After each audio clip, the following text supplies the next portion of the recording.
Assalamualaikum warahmatullahi wabarakatuh. Balik lagi bersama saya Rizal Bright di acara Bincang-Bincang Santai Radio Bright Streaming Jakarta.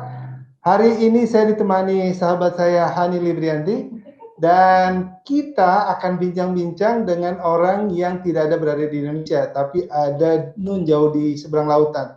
Di negara mana itu? Siapa dia? Nah, ini dia tamu kita. Tamu kita adalah siapa, Han? Nama panjang waktu Indonesia siapa ya? Oh, itu nama panjangnya siapa? Coba Rita tolong disebutkan. Nama saya Rita Budiarti. Oh, Rita Budiarti, oke. Mbak Rita, tadi kan saya sampaikan bahwa tamu saya itu tidak tinggal di sini, tapi tinggal di seberang lautan. Boleh nggak di-mention, Mbak ini sekarang tinggal di mana? Saya saat ini berdomisili di negara Kincir Angin, negara Belanda tentunya ya.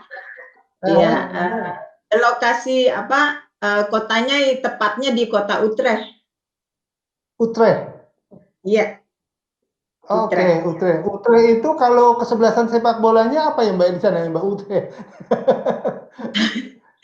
FC Utrecht namanya. Iya. Oh, FC Utrecht ya, iya itu salah satu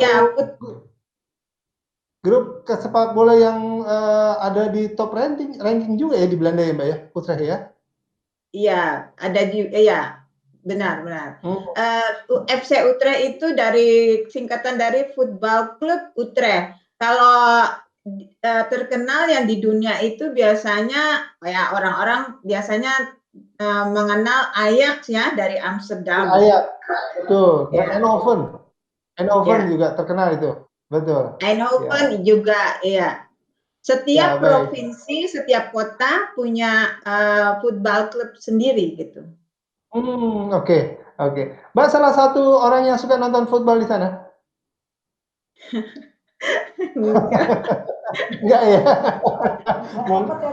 Iya, saya pikir Mbak Rita salah satu komentator sepak bola di Belanda. Ternyata bukan ya? Nah, kalau bukan sebagai komentator sepak bola, apa Mbak profesinya di Belanda? Profesi saya? Ya. Profesi saya sebenarnya sih sebagai perawat. Oke.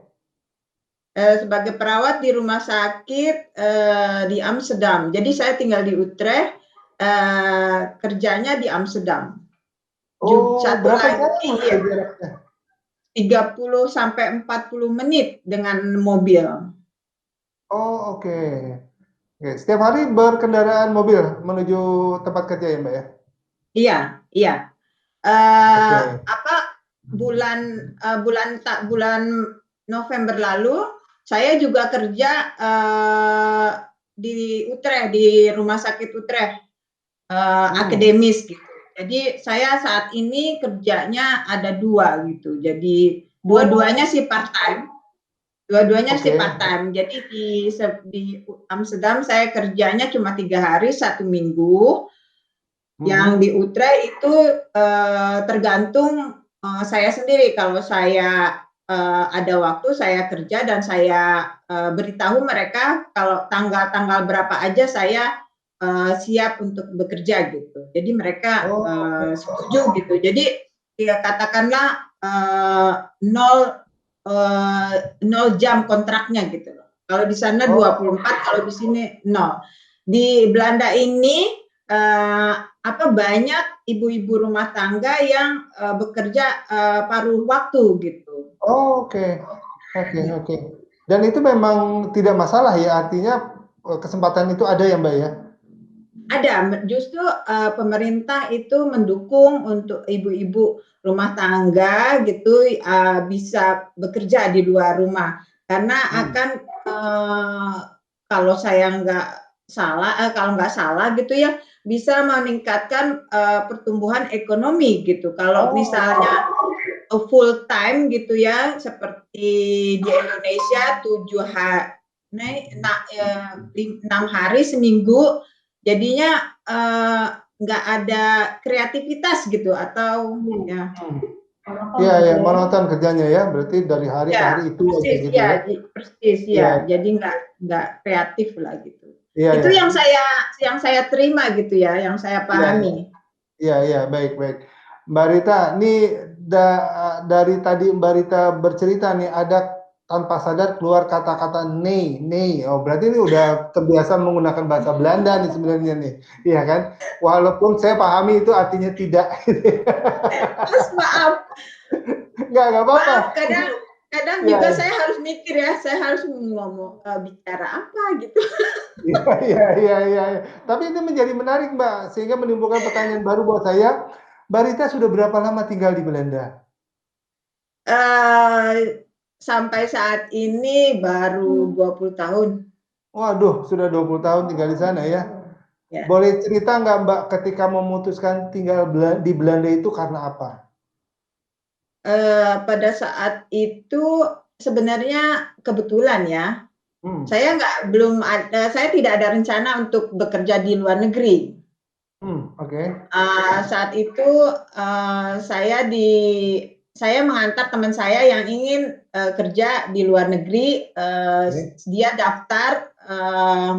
daftar untuk apa namanya, ujian gitu, ujian masuk, ke apa, bekerja di luar negeri.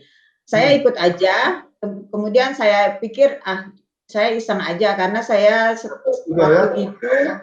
waktu itu saya baru baru, selesai kursus, bahasa Inggris, jadi saya ingin tahu gitu sampai di mana sih tingkat, TOEFL bahasa Inggris saya.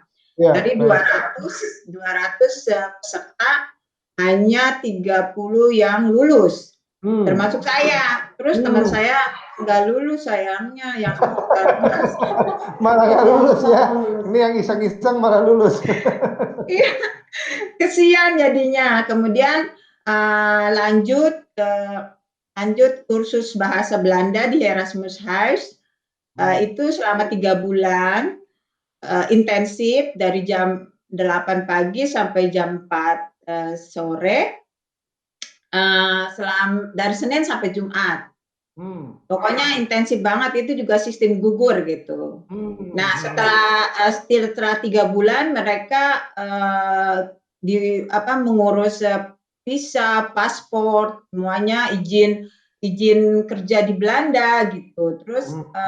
kita pergi ke sini waktu itu tanggal Ya. 15 Januari 1999. Oh, oke.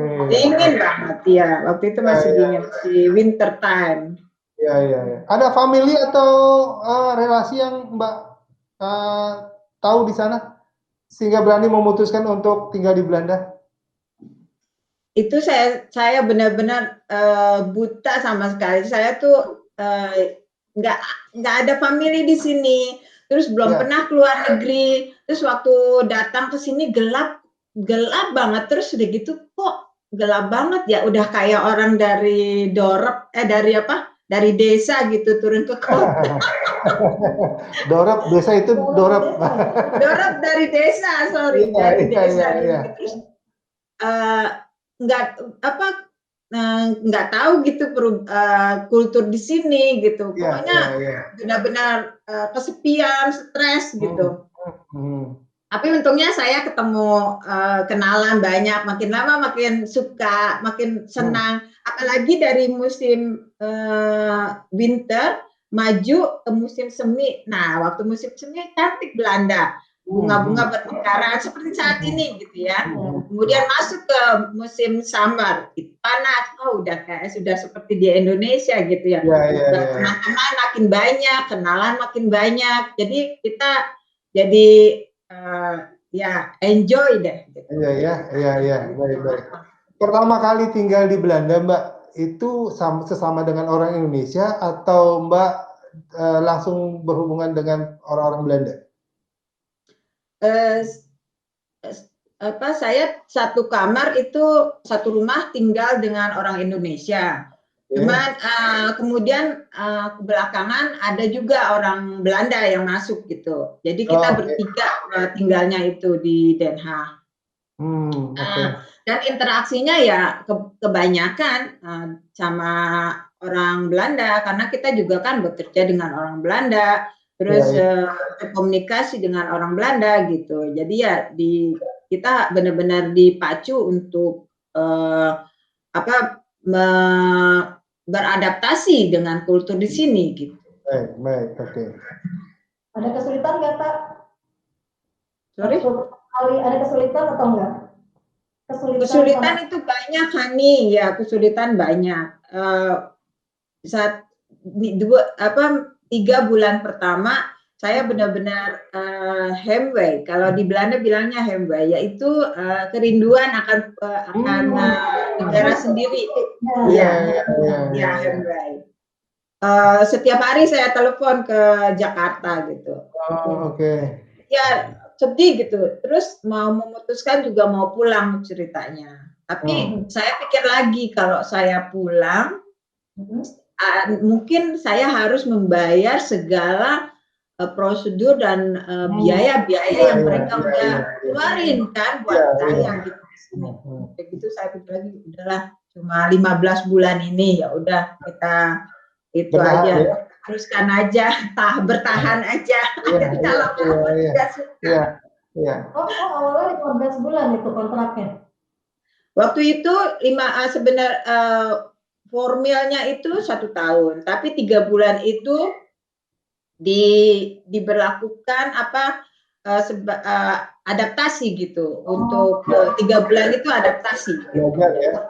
Jadi dikasihnya 15 bulan. Ya kayaknya ganjil gitu, cuman kayak gitu 3 bulan sebagai adaptasi, waktu adaptasi, dan 1 tahun kita benar-benar full time kerja. Bekerja ya. Nah, dari rencana 15 bulan akhirnya bertahan menjadi 20 tahun. Ini berarti income yang diharapkan terkabul nih kayaknya, makanya bisa bertahan 20 tahun. Atau ada hal lain yang membuat keputusan Mbak Rita bertahan sampai 20 tahun? Nah, ya saya yang 15 bulan itu kemudian ya saya balik lagi, yang 15 bulan itu saya balik ke Indonesia, 2 tahun di Jakarta, kemudian setelah 2 tahun saya kembali lagi ke sini, dapat kontrak 2 tahun. Dalam masa 1 tahun itu saya berkenalan sama suami saya, gini, calon suami ya kalau ya kita terus begitu whatever. Kemudian ya saya jadi tinggal di sini karena ada relasi begitu. Iya. Relasi atau pasangan hati?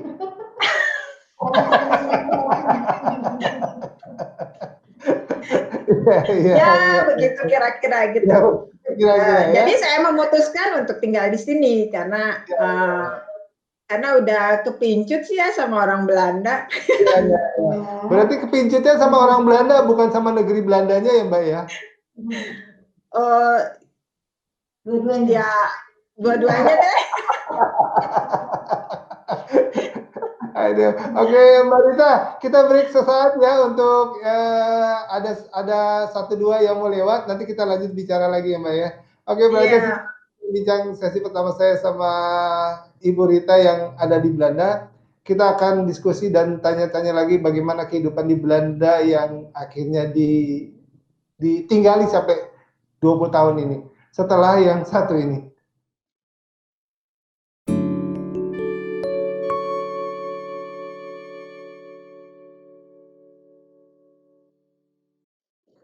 Oke, balik lagi bersama saya Rizal Bright, masih di acara bincang-bincang santai di Radio Bright Streaming Jakarta. Masih dengan sahabat saya Hani Libri dan sahabat saya juga yang lagi ada di negeri kincir angin, yaitu Mbak Rita. Mbak, kita lanjut bincang-bincangnya ya, Mbak ya? Iya, boleh. Oke, ini ada pertanyaan yang terpendam di hatinya Mbak Hani nih sekarang. Mbak Hani mau nanya sesuatu, silakan Mbak Hani. Kalau tadi cerita awalnya kontrak 1 tahun, terus pulang ke Indonesia, terus akhirnya apa yang membuat kita tuh pengen balik lagi? Kak, kayaknya itu di belakang ada yang memanggil mau makan siang ya? Boleh dikenalin? Boleh dikenalin? Ya. Buat ini? Bela desa panasnya. Udah lah tuh. Dia nggak bisa bahasa Inggris. What is your name? Hai, what's your name? Hai. Hai. What's your name? Dia malu-malu anaknya. Malu-malu ya. Oh, oke.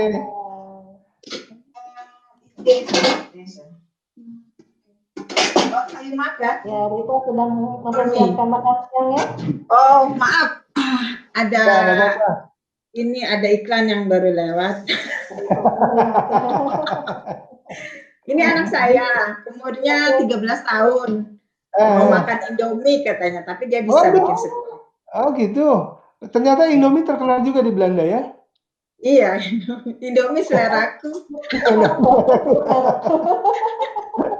Nggak apa-apa tadi namanya Indomie di Belanda. Bisa bahasa Indonesia putrinya Mbak? Saya nggak bisa bahasa Indonesia. Oh gitu, karena tidak dibiasakan berbicara ya? Enggak, Sama kita komunikasi di sini di rumah gitu maksudnya ya pakai bahasa Belanda gitu. Kalau kakaknya bisa ngerti bahasa Indonesia pasif gitu. Ada beberapa hal yang kita pertimbangkan, makanya kita tidak berkomunikasi bahasa Indonesia. Sayang memang sih sayang. Memang ya? sayang, tapi dianya juga nggak mau belajar gitu. Oke, bahasa Inggris tapi bisa ya? Bahasa Inggris jago. Jago ya? Dia bacanya juga bahasa Inggris aja itunya, baca cerita atau buku cerita gitu ya. Oke, baik. Mbak Ani tadi pertanyaannya apa Mbak Ani? Apa ya, saya sampai lupa. Mbak Rita tinggal di 1 tahun di sana. 1 tahun tinggal di sana, terus akhirnya bikin kembali lagi sebelum akhirnya ketemu Pujaan Hati ya. Itu apa yang bikin Ita pengen memutuskan untuk kembali ke Belanda? Belanda? Ya bukannya gimana ya? Entar dulu. Apa pakai bahasa Belanda nanti tinggal translate di bawah.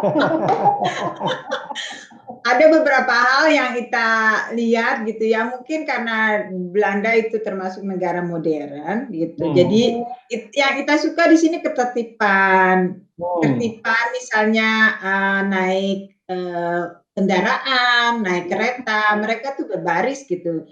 Yang mau keluar itu diduluin, terus mereka ngantri, yang masuk itu ngantri sampai yang keluar itu benar-benar habis gitu. Nah itu kita suka itu. Terus ya, tertib ya. Iya, terus jalan lalu lintas di sini seperti untuk jalan sepeda dipisah dengan jalan mobil, pejalan kaki juga dipisah dengan jalan sepeda. Jadi kita yang seperti itu, ketertiban, kedisiplin itu suka sekali. Terus tempat sampah itu di mana-mana. Dan saat ini sampah malah dipilah gitu. Jadi ada sampah plastik, ada sampah organik gitu. Terus sampah yang tidak termasuk keduanya gitu. Jadi kita lihat, kita suka gitu budaya seperti itu, walaupun di sini individualistis ya. Walaupun di sini individualistis, tapi mereka tuh lebih disiplin dan uptight gitu ya. Uptight itu on time kalau kita bilang on time.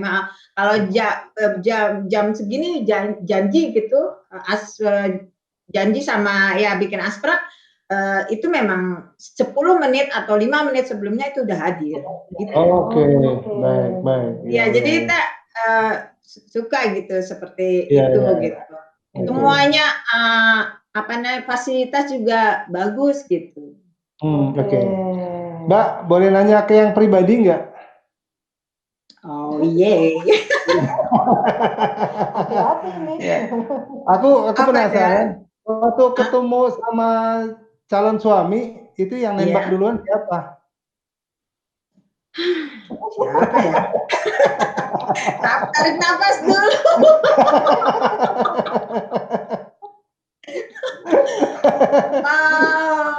Kayaknya nggak kurang tahu tuh siapa sih, tapi cuman waktu itu kita juga cari alasan gitu ya, biar kita kenal gitu siapa sih dia, apa dia udah nikah atau dia udah punya pasangan gitu. Jadi ya pura-pura nanya deh gitu. Oke. Pak, setelah nikah itu Ita jadi warga negara Belanda atau tetap warga negara Indonesia? Sampai saat ini, alhamdulillah Ita masih warga negara Indonesia. Indonesia ya. Oh, gitu. Iya, ya. Han, sebenarnya gue Aci. masih mau nanya tentang proses perkenalan dia dengan suaminya, Han. Jadi jangan dipotong tentang warga negara dulu. Ini kan Mbak Itanya masih setengah-setengah nih ceritanya nih. Dia ingin berkenalan, berarti secara nggak langsung Mbak Ritanya itu ada naksir duluan sebenarnya. Iya.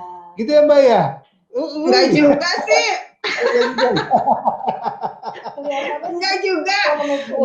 Dia waktu itu kembali lagi ya cerita. Waktu itu Peter juga menyangka kalau Ita udah menikah karena Ita jalan sama teman satu rumah gitu. Jadi kita tinggal di apartemen bertiga, 2 laki-laki, 1 perempuan. Ya Ita yang perempuan gitu. Nah, Ita tuh akrab sama teman Ita yang laki-laki ini. Jadi kemana-mana berdua gitu jalan gitu ya. Kemudian kita berpapasan di tangga apartemen, ketemu Peter. Kata Peter, kalian di sini orang baru ya gitu. Terus kita bilang iya gitu. Kalian dari mana asalnya gitu. Terus kita cerita. Terus kerjanya kalian di mana? Begitu deh, seperti pertanyaan umum gitu. Nah itu Peter tuh di belakang itu. Itu ada di belakang. Suaminya. Terus dia mengira kalau Ita tuh udah menikah gitu. Terus kita pikir dia juga udah punya pasangan gitu. Dan kita akhirnya berdua cari-cari tahu masih single apa enggak sih, nah gitu. Wah, saya bisa mendengarkan klarifikasinya langsung dari Peter nih. Kalau gitu Mas Ilham harus tanya dia sendiri pakai bahasa Inggris aja kali ya, karena bahasa Belandanya. Boleh, saya bahasa Inggrisnya juga samar-samar nih Mbak, tapi nggak apa-apa ya kita ngobrol ya.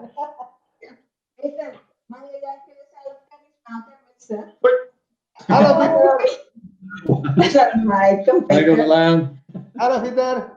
Can we talk with you? Sorry? Can we talk with you? Yeah, you can. Okay. I asked your wife, how did you meet together?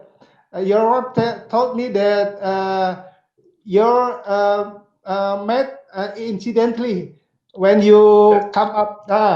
Can you clarify how do you meet her? Well, I was living in an apartment. Yes. And this apartment, so I had many neighbors. And this apartment was going to be demolished.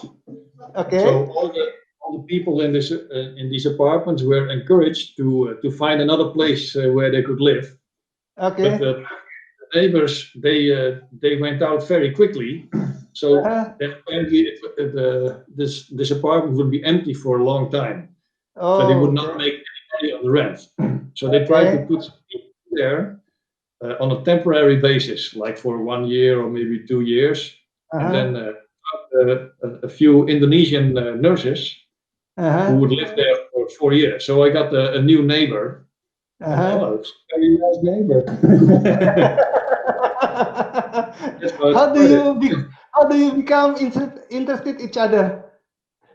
Yeah, we met in the stairways.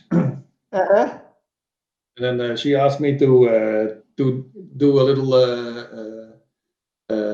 what is it, fixing with my tools in her house to do some installation of a cable. Okay. Because it was all fake. Is it something really need to be repaired, or just you want to find something to know her more? Yeah, so she we never did anything in the end. So she was just looking for an excuse to invite me to her place. Thank you, Peter, for your clarifying. Rita is a friend of my friend here. There apa namanya many time not seeing each other, so we have a conversation now live in YouTube. Good. Okay, okay. Thank you, Peter, for your clarification. Okay.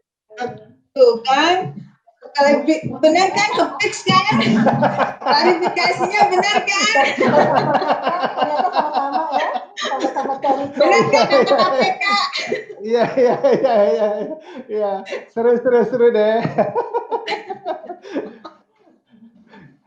Mbak Rita tadi katanya ada 2 putra ya? Ada 2 putri? Satu laki-laki, satu perempuan. Satu laki-laki, satu perempuan ya. Udah pernah diajak pulang ke Indonesia belum? Sering. Oh, oke. Ya, tahun 2019 kita ke Labuan Bajo, ke Komodo ya, ke Komodo. Wah, bagus ya di Komodo ya.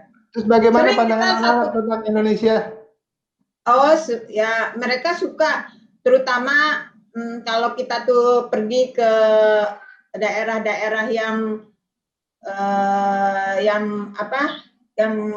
yang bagus gitu, seperti yang kemarin itu, ya dia suka sekali gitu lihat-lihat Indonesia. Terus terutama anak saya yang pertama itu dia senang ke Indonesia. Oke. Dia pengen ini, dia suka bukan snorkeling, tapi satu lagi apa sih namanya? Apa? Diving, ya, dia suka diving di Indonesia. Oke, siap. Mungkin apa namanya, panoramanya beda banget ya di Indonesia dengan di sana ya? Iya, karena koralnya itu alam dasar lautnya itu bagus. Kalau di sini kan gundul gitu kali ya, gersang gitu. Iya.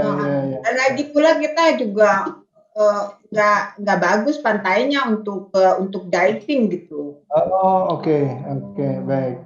Nah, Mbak Rita, boleh nggak kasih tips atau saran kalau bekerja di Belanda itu harus apa persiapannya? Kalau mau ke Belanda, persiapannya apa gitu? Ya. Untuk tinggal atau untuk vakansi? Untuk vacation? Bekerja. Bekerja. Kalau Ita saranin itu skillnya ya, benar-benar skillnya harus baik, bagus gitu ya. Kalau attitude, orang Indonesia udah terkenal di sini, orangnya kerja keras, nggak banyak ngomong gitu ya, pokoknya kerja keras, nggak banyak ngomong. Dia orang Indonesia di sini, di Indonesia di Belanda tuh terkenal nggak malas gitu. Terus makanya mereka tuh suka ambil orang-orang dari Indonesia sebenarnya. Tapi waktu karena keterbatasan atau keterikatan dengan persetujuan EU, jadi mereka ambilnya dari Polandia, jadi negara-negara binaan Eropa ya. Iya, kembali lagi persiapannya yaitu skill ya, terus bahasa, terutama bahasa Inggris dulu ya di itu ya, yang bagus gitu ya. Kalau bisa sih bahasa Belanda gitu ya. Kalau bahasa Belanda kalau bisa fluent gitu, bahasa Belanda bisa di mana aja di kerja gitu. Iya, begitu. Pokoknya kita ingin kita tuh orang-orang dari Asia tunjukkan skill kita gitu, inteligensi kita gitu. Jangan datang hanya jadi tukang bersih-bersih gitu. Kurang. Jadi saya kalau gitu kita kurang image-nya gitu loh. Kita harus bisa berdampingan sama orang-orang dari Eropa. Jadi kita Oke. Nah, Mbak Rita, ini ada satu pertanyaan yang buat saya sebenarnya penasaran nih. Saya baca berita tentang adanya insiden rasisme orang-orang Amerika atau Eropa terhadap orang Asia. Apakah kejadian itu terjadi di Belanda? Ya di mana-mana terjadi kejadian seperti itu. Saya sendiri juga pernah seperti itu. Jadi saya pernah mengalami sampai saya juga benar-benar down, ingin pulang kembali ke Indonesia gitu. Tapi saya pikir ini cuma ada satu dari segelintir orang-orang di sini gitu. Jadi kita kita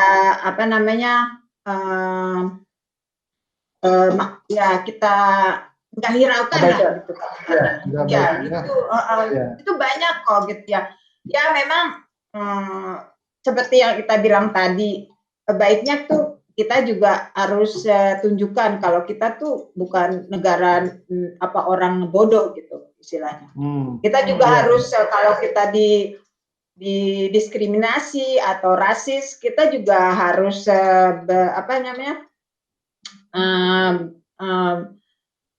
berani gitu, buka mulut gitu istilahnya. Iya. Berkonfrontasi sama mereka.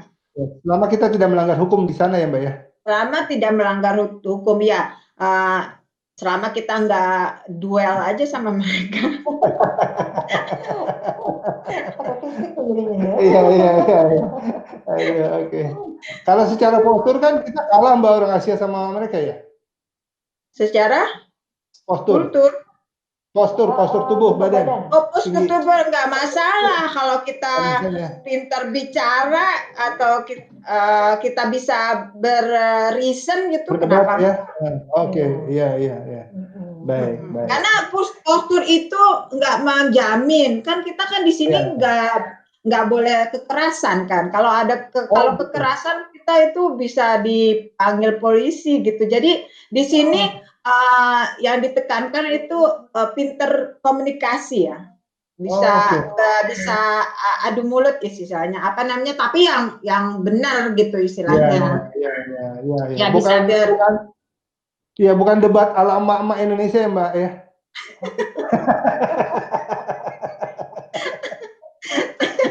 Kayak apa sih debat mama Indonesia? Belum pernah jadi mama Indonesia ya Mbak Rita ya. Nanti kita akan tunjukkan bagaimana debat mama Indonesia, yaitu antara Mbak Hani versus Mbak Rita. Aduh, penasaran. Jangan. Oke, Mbak Rita nih tanpa terasa kita ngobrol udah hampir 1 jam. Nggak mengganggu waktunya Mbak Rita kan? Enggak, saya libur hari ini kebetulan ya. Kebetulan libur ya. Kita mau tanya satu hal. Ita udah 20 tahun di Belanda. Kalau lihat postingan IG-nya itu selalu isinya tuh berbagai macam makanan yang kita udah bikin kayaknya ya. Mulai dari makanan Indonesia sampai kue tar yang ada bentuk-bentuk apa gitu. Itu semua dikerjain sendiri ya Pak ya? Iya.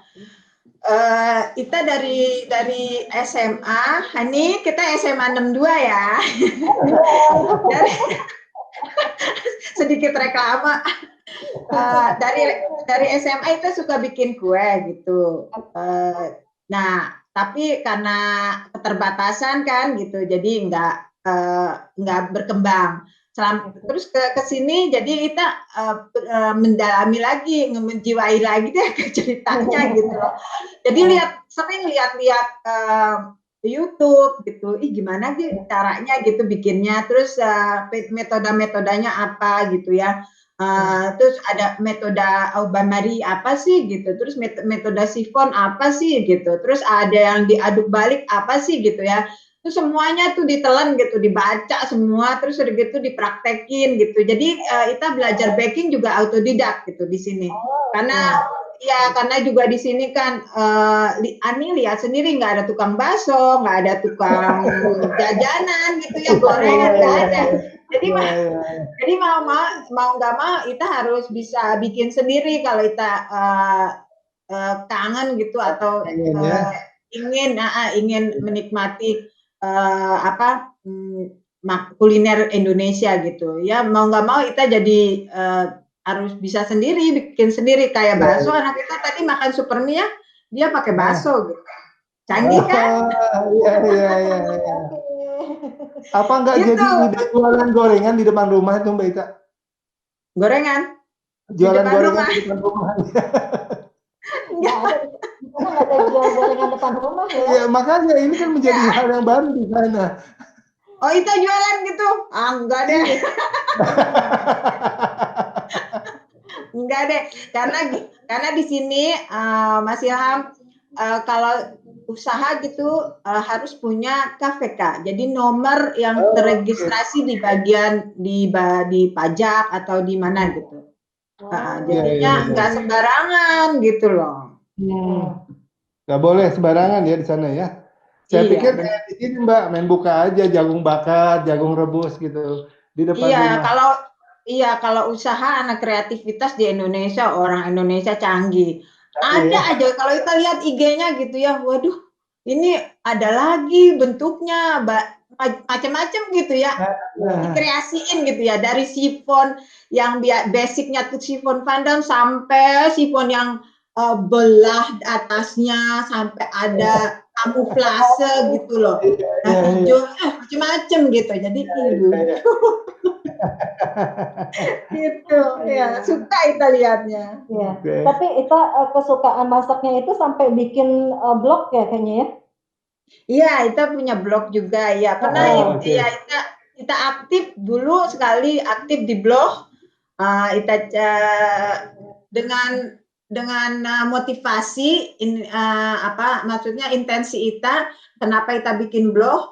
Karena kalau misalnya Ita mau bikin lagi, jadi Ita bisa cari gitu resepnya. Jadi secara dengan kata lain itu buku resep online kita. Iya. Tapi sekarang udah nggak diurus lagi. Terakhir 2012. Waduh, lama banget itu, udah hampir 9 tahun nggak tersentuh. Iya. Itu karena sibuk atau karena males? Kadang kalau bikin nulis blog itu bisa seharian, jadi cari inspirasi, terus kayak seperti mengarang gitu loh. Jadi kayak cerita kegiatan hari ini apa gitu ya, jadinya bisa makan berjam-jam gitu. Terus udah gitu sekarang ini kegiatan kita juga banyak, jadi udah segudang lagi gitu ya, selain kita kerja di updating ruangan corona juga kita bikin makanan atau kue yang kita bersama-sama sama teman yang lain gitu. Jadi kita bikin food challenge gitu setiap minggu. Kita bikin ini yuk gitu, terus kita bikin ini yuk gitu. Jadinya yang susah gitu ya, PR-nya yang susah, jadi waktunya agak lebih lama gitu, jadi bisa ya 1 bulan lah gitu kira-kira. Terus di food challenge-nya ada onde-onde ya? Ada onde-onde, jadi Iya, ada onde-onde. Jadi pertama kita galakin atau difokusin untuk jajanan pasar Indonesia gitu, biar keluarga kita juga kenal gitu dengan jajanan pasar jajanan pasar Indonesia. Kayak onde-onde, terus kayak bakpia patok. Ya, terus apalagi ya, putu mayang. Juga ya kayak gitu. Karena itu juga kan nggak membutuhkan oven, jadi nggak dibakar. Bentar, satu lagi dikit berhubungan sama tadi yang food challenge itu untuk teman-teman Ita yang orang Indonesia juga atau yang orang Belandanya atau orang non Indonesia? Grup kita tuh orang Indonesia semua gitu, kebetulan, dan kalau orang Belanda mungkin mereka nggak tahu caranya gimana gitu. Cuman Ita memotivasi teman-teman Ita di sini agar mereka tuh kreatif dan dalam masa lockdown kayak begini, banyak yang kita dengar cerita gitu atau kita baca di internet gitu ya, orang-orang jadi pada stres, jadi kesepian gitu, terus mengakhiri dirinya gitu dengan tragis gitu ya. Jadi hal kayak gitu kita mau hindarilah gitu istilahnya. Kita mau agar mereka tuh nggak boring tingkat dewa kata orang di Indonesia. Jadi selain mereka juga kreatif mengisi waktu gitu, jadi mereka juga ya aktif gitu. Jadi mereka ada pengalihan perhatian lah gitu ya. Kegiatan ya, kegiatan positif ya. Ya, jadinya produktif kan. Jadi produktif. Kali aja mereka juga bisa menghasilkan dari kreasi mereka sendiri gitu. Itu yang kita motivasi mereka gitu. Yang kita harapkan dan itu rencana rencana jauh ke depannya. Ya. Kak, banyak banget nih ilmu atau sharingnya yang udah kita dapat nih Mbak Ita. Mungkin di lain waktu kita akan ngobrol-ngobrol lagi kalau tidak berkeberatan. Boleh ya, Tak ya? Boleh. Cari pengalaman tentang kehidupan di Belanda. Nah, closing statement nih, Tak. Ini di Jakarta sekarang udah mau masuk jam 5:30. Ya. Iya. Closing statement dari Mbak Ita apa nih untuk kegiatan acara kita ini? Statementnya? Closing statement. Apa ya? Saran atau pesan mungkin buat orang Indonesia yang mau ke Belanda? Atau saran buat Mbak Hani untuk nyusul Ita ke Belanda?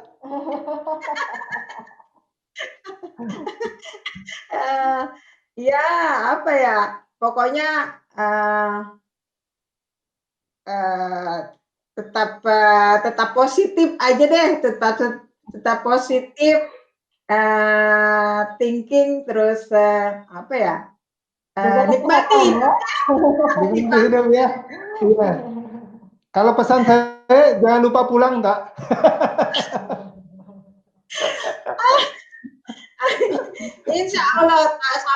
Insya Allah kalau COVID udah ada, corona udah ada reda, ya misalnya udah terkendali, insya Allah kita juga mau pulang gitu ya.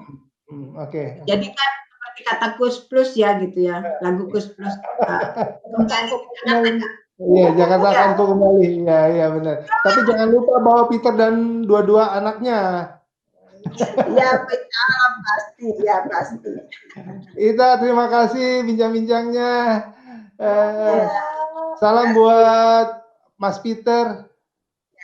Ya. Send my regard to your parents, to your husband and your daughter and son. Iya. Insya Allah disampaikan nih. Sampaikan ya. Oke. Next time kita ngobrol lagi ya.